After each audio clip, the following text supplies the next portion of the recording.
Uganda's communities remain highly vulnerable to climate change effects due to limited resources to cope and adapt. The continued underfunding is leaving grassroots communities exposed, which places the country at high climate risk. Already there is a need for irrigation, which is not happening. Water harvesting is a problem. We still don't have the requisite resources to put up the water harvesting,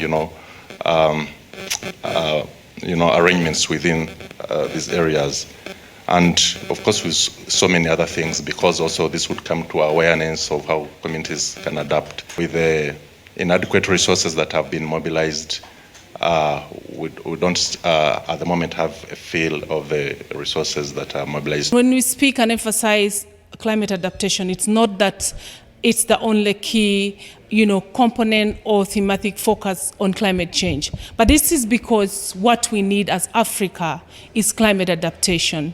We are faced with the impact of climate change. Communities are vulnerable and they do not have the ability to cope, which is why climate finance becomes a matter, not just a matter of policy or maybe a good policy, but it's a matter of survival. Government is stepping up climate investment through mandatory budget tagging, requiring local governments to allocate funds specifically for climate-related activities alongside other priorities. We have now finalized the sovereign green bonds framework supported by the European Union.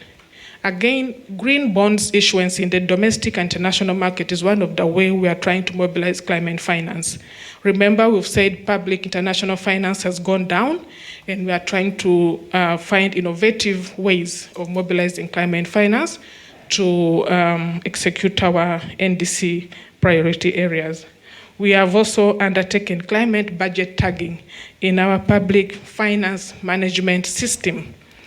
The climate report stresses the need for a transparent digital tool to track climate finance, aiding better planning and decision-making.